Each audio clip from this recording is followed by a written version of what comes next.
공공부문부터 임기 내에 비정규직 제로 시대를 열겠다, 이렇게 약속을 드리겠습니다. 문재인 대통령은 취임 직후 인천공항에 찾아와 공공부문의 상시 지속 업무에 종사하는 비정규직을 정규직으로 전환하겠다고 약속했어. 그리고 4년 뒤인 2021년 3월 정부는 정규직 전환 추진 실적을 발표했어. 목표로 했던 정규직 전환의 97.3%나 달성했다고 자화자찬했지. 정말 그런 걸까? 용역업체 사람들을 정규직이랑 똑같이 대우하는 건 좀... 그 사람들 다 정규직 되면 나중에 해고도 못할 텐데? 하지만 정규직 전환 실적을 내라는데 어쩌죠? 돈을 안 쓰고도 실적을 낼 수 있는 방법이 하나 있지.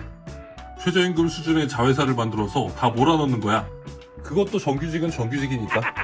그렇게 문재인 정부 들어서 전국에 80여 개의 자회사가 생겨났어. 목적은 단 한 가지. 기존 용역 파견 노동자들에게 정규직 문의를 만들어주는 것. 지금 그 자회사들은 어떻게 운영되고 있을까?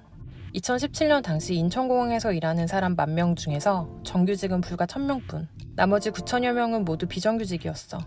인천공항공사는 용역 노동자들에게 자회사 전환을 앞두고 이렇게 약속했어.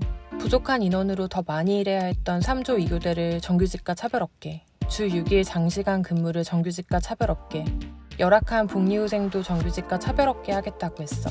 하지만 이 중 자회사 전환으로 지켜진 것은 아무것도 없어. 자회사 중 한 곳은 작년에 20억의 당기 순이익을 기록했어.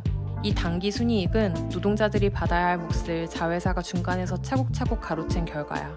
고용노동부 산하기관 한국자벌드에는 학생 대상 직업 체험 수업을 진행하는 300여 명의 강사들이 있어. 강의에 사용되는 시설과 콘텐츠는 모두 모회사 소유물이지만 그곳에서 일하는 강사들은 한국자벌드 파트너스라는 자회사 소속이야.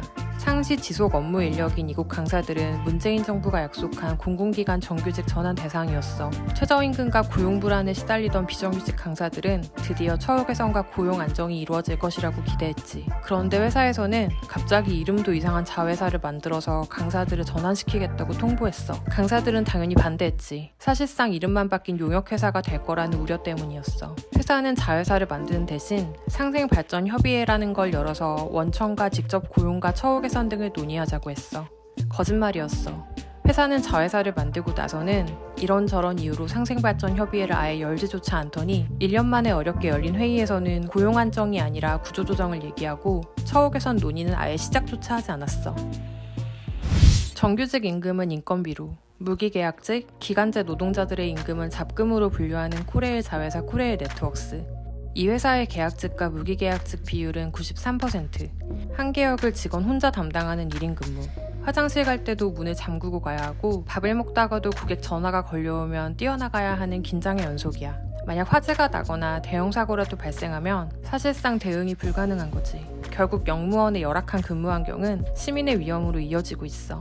이런 일을 하면서 받는 임금은 정규직 평균의 45% 정도. 세금 떼면 월 180만 원 남짓인데 이렇게 일하면서도 인력이 부족해 연차, 병가도 마음대로 쓸 수 없고 20년차 직원도 신입이랑 똑같은 월급을 받아. 이러한 문제를 개선하기 위해 코레일 네트워크스는 2018년 노사합의로 최저임금보다 약 1,000원가량 많은 시중 노임 단가를 지급하기로 했어. 하지만 자회사는 모회사로부터 처우 개선 재원을 받아놓고도 정작 월급은 올려주지 않았어. 정부의 약속대로 정규직이 되었지만 다시 평생 최저임금의 굴레에 빠진 노동자들. 왜 이런 일이 벌어진 걸까? 낙찰률. 이 개념은 원래 기존 용역업체들과 경쟁 입찰 방식으로 계약할 때 적용하던 개념이야.